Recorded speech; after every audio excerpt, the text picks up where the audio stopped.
Hi, my name is John. I'm going to be going over some quadratic and simple algebraic solving for solutions for certain types of problems. Let's look at the first problem right over here. Solve negative 2x plus 13. I'm going to rewrite it really nice and big for you. Negative 2x plus 13 is equal to 4x plus 1. It's linear in terms. These are pretty simple to solve. What we're going to do is look at the 4x and the negative 2x. Which one's smaller? The 2x is smaller because it's negative, so we're going to add 2x to both sides. And we're going to cancel that out. You get 13 equals 6x plus 1. 4x plus 2x is 6x. Subtract 1, there it is. 6x is equal to 13 minus 1 is 12, and obviously divided by 6 to both sides, x is equal to 2. There it is, pretty simple. Let's try this one out over here. Negative 3 parentheses x plus 2 minus 1 is equal to 2 parentheses 3x plus 1. We're going to distribute that out. Negative 3x minus 6, minus 1 is equal to 6x and then plus 2. Distribute the 2 with the 3x, you get 6x. Distribute the 2 with the 1, you get plus 2. At this stage, we're going to add 3x to both sides because that's the smaller one. I can subtract 6x. I'm going to get a negative, and it's going to turn out to be the same answer, but it's going to be a little bit easier if you take the linear term with the smallest one, move it to the other side. On the left side, I get negative 7. Negative 6 minus 1 is negative 7. It's equal to 9x plus 2. Subtract 2 to both sides. You end up with 9x is equal to negative 9, and x is equal to negative 1. Divided by 9 to both sides. This one's just a little bit more difficult. You have 6 over x minus 5 minus 3 all over x squared minus 25 right over here. This is called the difference of two squares, and you should learn from Algebra 2 how to factor this. It comes in conjugate pairs, x plus 5 and then x minus 5. So these are the two binomial linear pairs, x plus 5, x minus 5. These are called conjugate pairs. This expression is called the difference of two squares. So make sure you understand that this expression is the minus difference and then the two squares, and it always factors to its conjugate. So it's going to be x plus 5 times x minus 5 equals 1 over x plus 5. You have a really complicated equation right over here, and because you have a fraction minus another fraction equals another fraction right over here.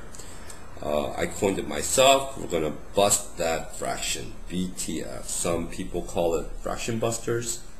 I decided to coin it bust that fraction. What we do is we multiply the left side by the LCD.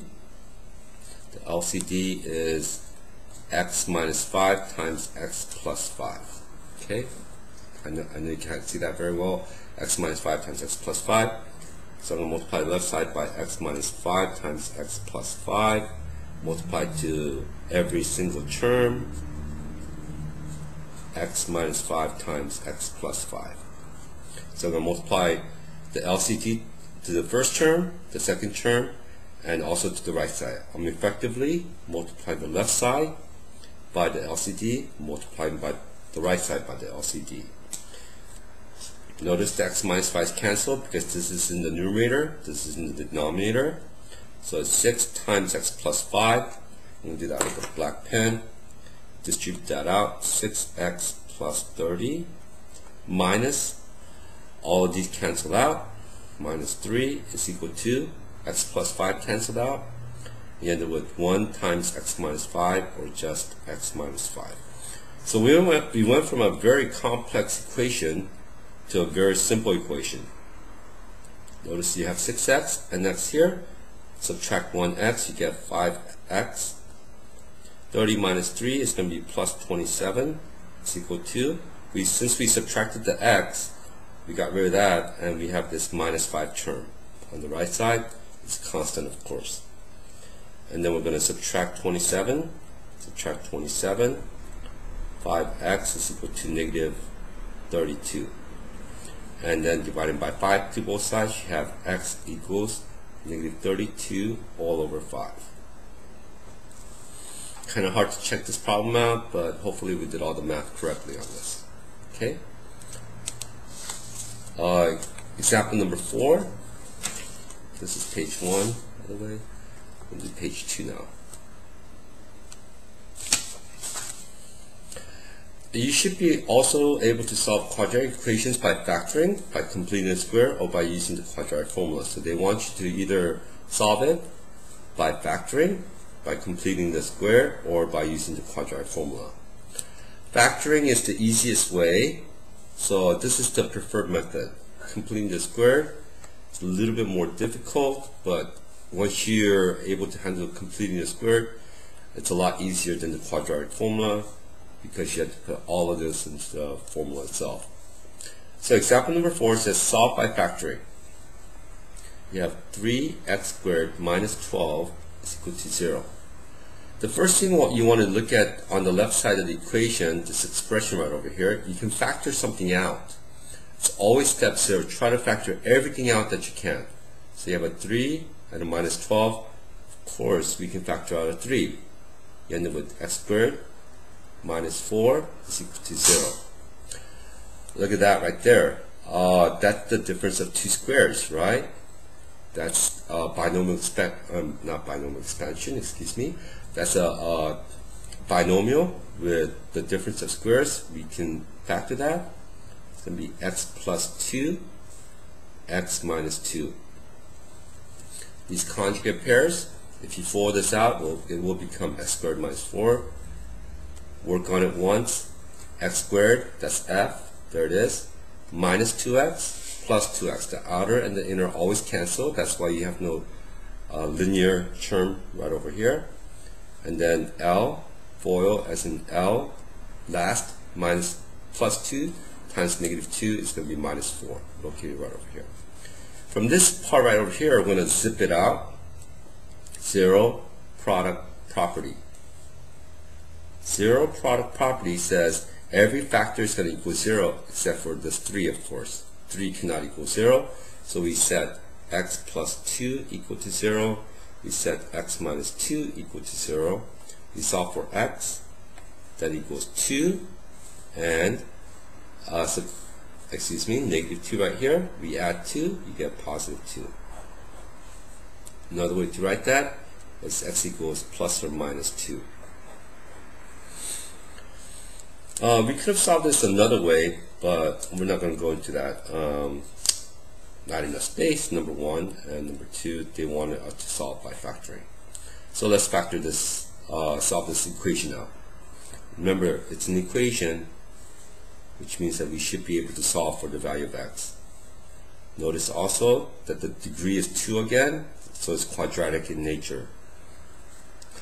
If it's quadratic in nature, and you have a linear term right over here, the x to the 1 power, you want to move the 12 over. So it becomes negative x squared plus 7x minus 12 is equal to 0. You have a problem with this negative.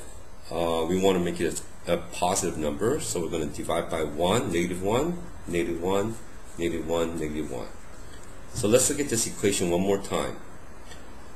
Negative x squared becomes x squared, plus and the minus becomes minus 7x, minus 12 divided by negative 1 is plus 12 is equal to 0. At this stage, right over here, I call this running a negative. I take the minus, change it to plus, plus to a minus, minus to a plus. When you run a negative, all that happens is the signs change on each of the terms. Okay, so it's called running a negative. I'm going to run negative next time. Factor that, you can use a diamond at this stage. I don't know, I don't like the diamond anymore. It's usually reserved for middle school or in high school, so it's kind of like a baby stuff. I don't know why they still use a diamond. I use the 4th step on this because it's quadratic. That's step 1. equals 0 to 2 factors equals 0. Step 2, the factors of x squared is x and x. Step 3, that means the sign tells me they're both going to be positive or negative. This tells me they're both going to be negative, minus and a minus. And then step 4, I'm going to check our factors of 12. The only thing that can happen is 1 times 12, 2 times 6, 3 times 4, and I usually like to write it out. Which one adds up to negative 7? 3 and 4. There we have it. And finally, we check our oil in our foil. The first, F, stands for x squared, there it is. Outer, minus 4x, inner, minus 3x. So you notice minus 4x plus negative 3x is negative 7x. And then L, minus 3 times minus 4 is positive 12.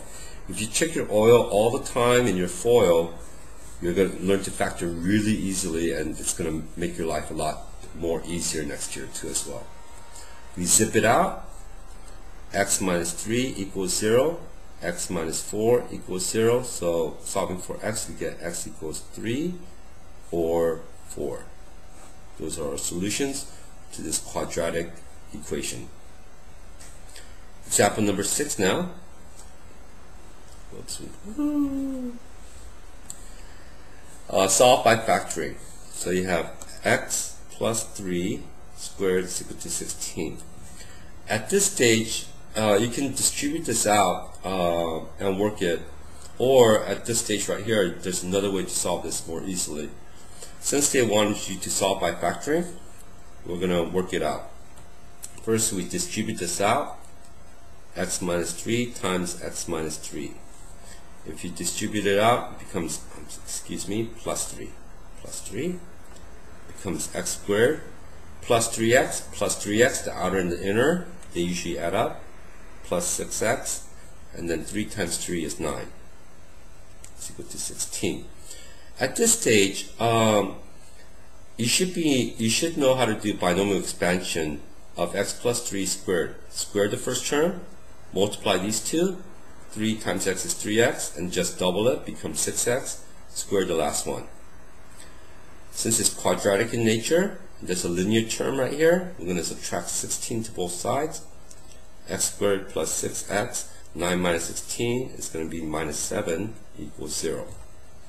We're going to factor that out. Step 1 equals 0. Step 2, x times x is x squared. Step 3, this minus is going to kill you. It's going to be 1 minus and 1 plus. This minus, if this is minus, then one of the signs is going to be plus and minus. And the factors of 7 is 1 times 7. Those are the only factors of 7. So where goes to 7? Where goes to 1? Let's see. I'm going to put the 7 with here and the 1 with here. We're going to check our oil. Plus 7x minus 1x. The outer is going to be plus 7x. The inner is going to be minus 1x plus 6x. And then L minus 1 times 7 is minus 7. We're going to zip this out.